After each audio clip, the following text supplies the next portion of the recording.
Welcome, everyone, to Artful Prayer. So let's go ahead and bring up that slide, Wes, the one that's right there. That wonderful artwork is by Brenda Robinson. And Brenda Robinson is the creative mind behind this month's Artful Prayer. That piece of art actually sits here in the Oasis Center, so you can see it live here. It's on the wall down behind us. So today, Brenda, I'm going to call the power of Brenda. Brenda had a wonderful idea to do something related to Black History Month. And the power of Brenda is that she talked Pastor Wes, a couple of members of the church, and even her son into participating in this wonderful performance we're going to do today. So the next slide, please. Brenda found a wonderful short piece of theater for our Artful Prayer this month. It's probably the first time you haven't had to have crayons or anything like that to do Artful Prayer. But what we're going to depict is a fictional lunch in Ghana at the home of W.E.B. Du Bois and his wife Shirley Du Bois.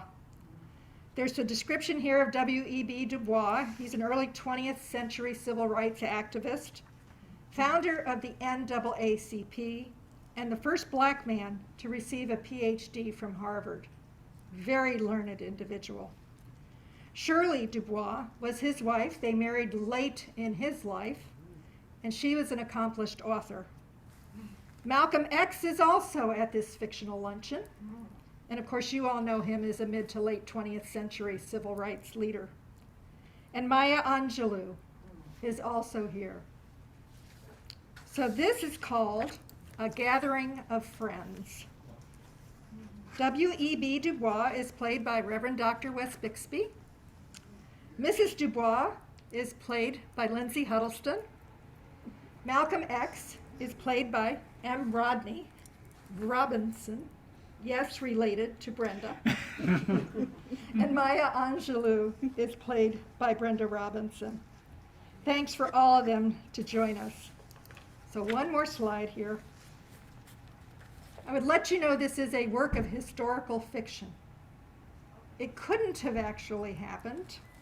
In real life, Malcolm X did visit Ghana, but W.E.B. Du Bois died before he got there. Malcolm X did meet Shirley Du Bois and Maya Angelou, and they were good friends. Maya Angelou did meet W.E.B. Du Bois. However, he died within a week of their meeting. So in reality, they didn't have much time to build a relationship. So while it's fictional, we like to think that these wonderful folks could have met and it could have happened. So sit back and enjoy this wonderful luncheon.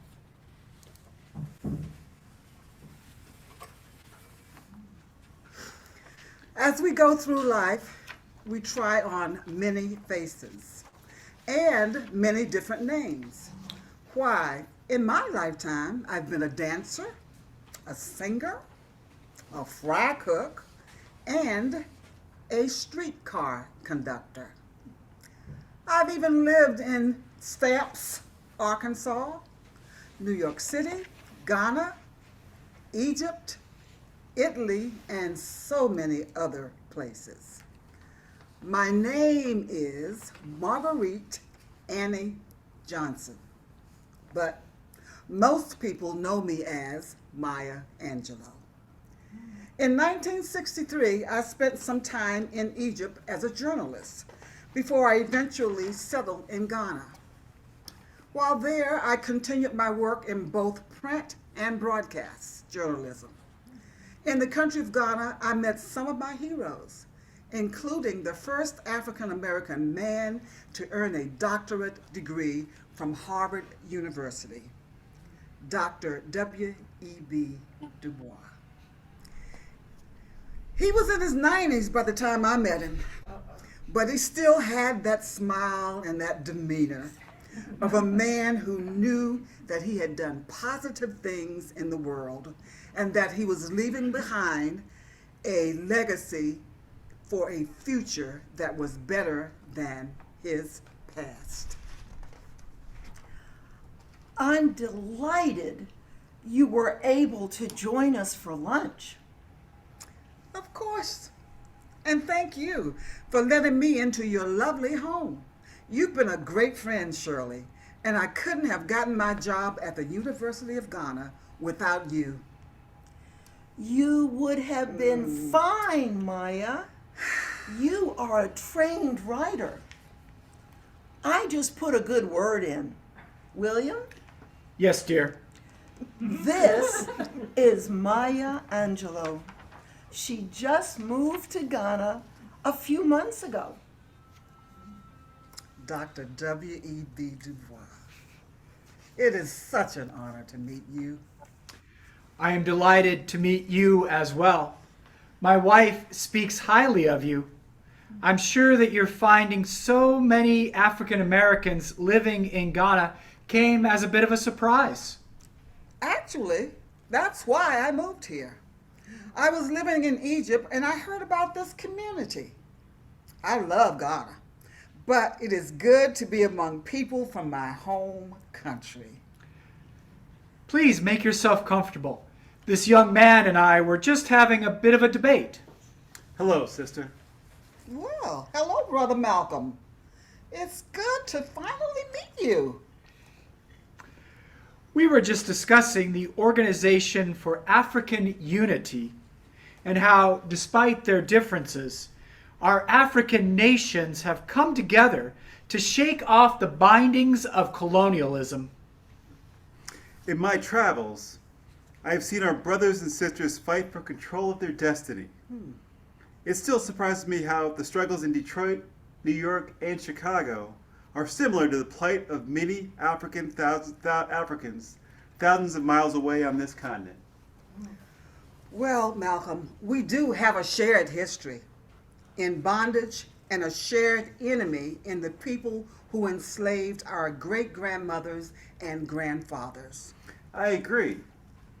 But I have also learned more about human rights in this country and the importance of Afro-Americans defining themselves in their personhood, as well as understanding racial battle that we find ourselves in. I'm not quite sure I follow that. You see, sister, our plight in America is not just a domestic issue. Huh. It is an international crime. Ooh. And I want to bring our issues to the United Nations, to put the problems of the United States on the world stage. And as Malcolm has discovered, in some ways we are already there. We are? You see, I have dined with kings and queens on this continent. I found that my message has been heard by the people of Africa. The people have been so warm and welcoming to me that I have been without words since I have been here. I have met with my Muslim brothers and sisters of every hue, from the whitest skin to the darkest tone, and I have been treated with respect and love. I never thought I would call any white man my brother, but my journey has changed me. So, Brother Malcolm, you no longer believe that all white people are blue-eyed devils? Sister Maya, I believe there is potential for wickedness in every man. There is also the potential for love and kindness in all men. There have been wicked men in power for generations who have created a society that robs us of our dignity and humanity. We should be able to walk down any street in America without fear of discrimination. As people, we deserve righteous and just treatment in all things. Our fight is to reclaim that which is rightfully ours, our human rights.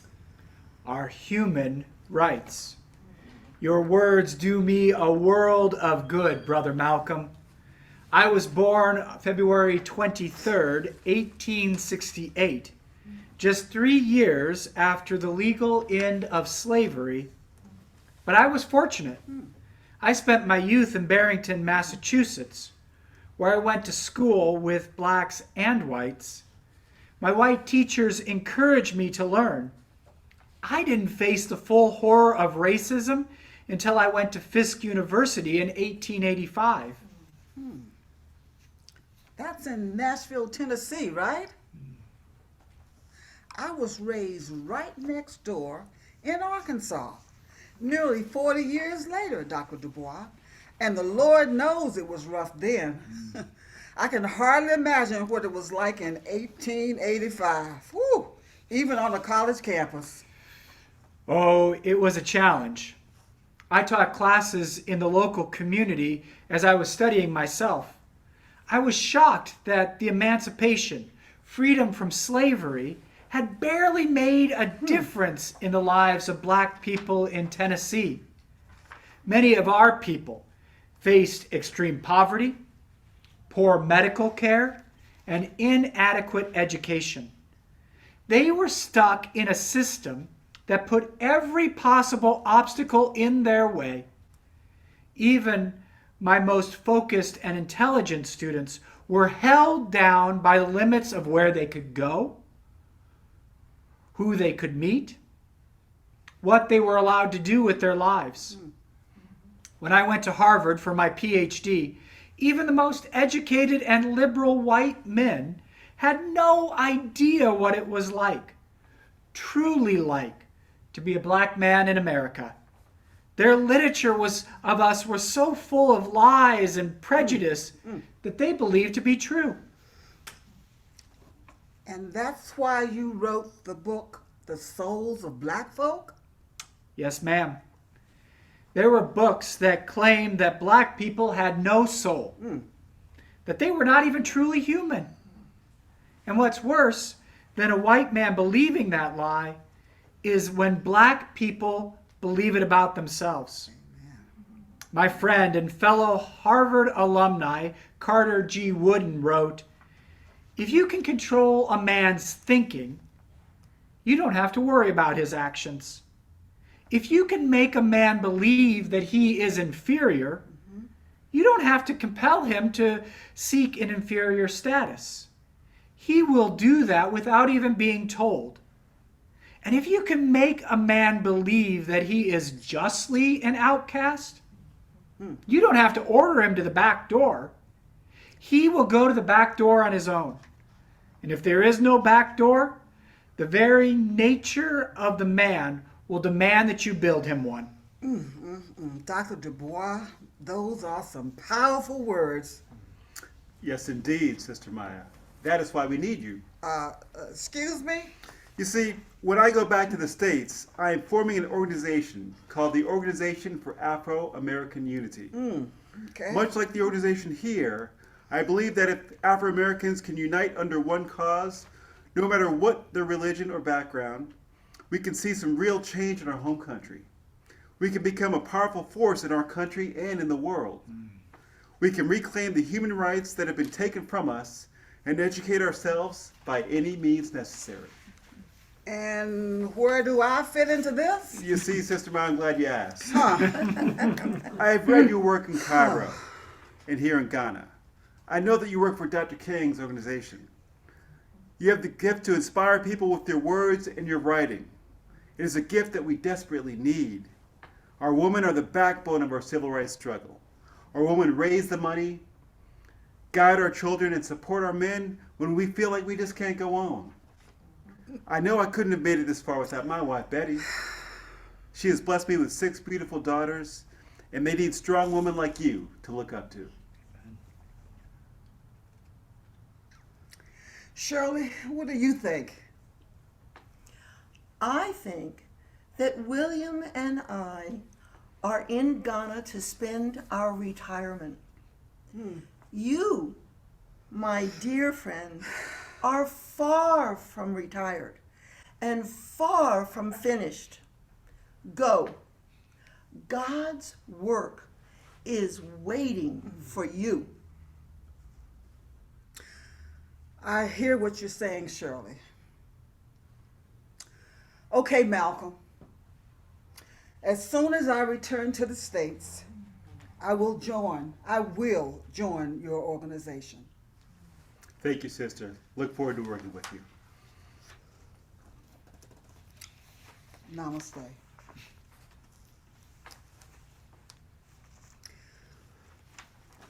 Malcolm and I had become good friends during his time in Ghana. He often spoke about politics and pressing issues of the day, but he also talked about his wife, Betty, and his girls with such love that you couldn't help but to enjoy his company. I returned to the United States later in that year as Malcolm was laying down the foundation for the Organization for Afro-American Unity. Unfortunately, my dear brother Malcolm was murdered on February 21st, 1965, just a few short days after I returned to the United States. I was devastated and lost. When Malcolm was assassinated, I was angry, saddened, and horrified all at once. I locked myself in my room until my brother Bailey came and coaxed me out.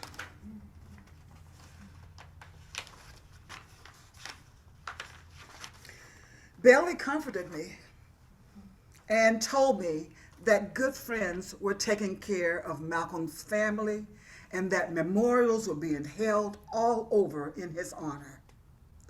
Although I was still hurting, I realized that my dear brother Malcolm would not be forgotten and that I had to keep on going.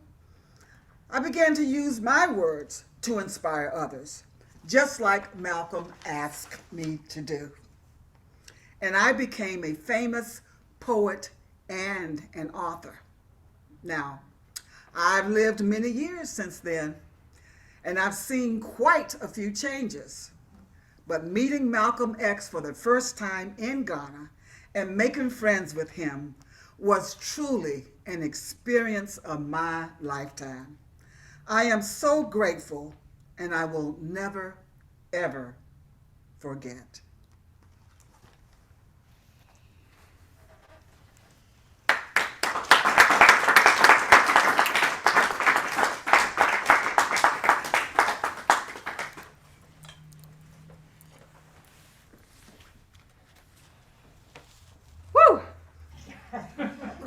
A lot to think about in this Black History Month. I'm so thankful that Brenda found this play, and I am so thankful that the power of Brenda made sure that we were all here to do it. Yeah. So give her a hand and give her a happy Thank you. We're not going to do an art project this month during the session, but I would encourage you to remember this. It's been recorded. It will be online. You can watch it again. And think about doing some poems of your own, or think about doing some journaling of your own. And Wes has said we should send those in to him, or you can send them to me or to any one of us here. And we will share those if you would like it to be shared. And if you don't want it shared, that's fine too. But really, I think it would be a great thing to do after having watched this, because, you know, what they said is God's work is waiting for you. It's not just waiting for Maya Angelou, it's waiting for every single one of us. So I think we can do some more on that. A reminder, and boy, I hate to shift gears right now, but next month we're on March 17th. Dawn Swain is going to do prayer beads for us on St. Patrick's Day. You will need supplies if you do it at home. That will be in the newsletter or on the weekly message. We'll get it out to you so you know what you need. But if you come in person, the supplies will be here. Great. Or if you want them mailed to you, we can get them to you as well. So, again, we can probably stop recording and just open it for discussion. Yeah, hold on just one moment.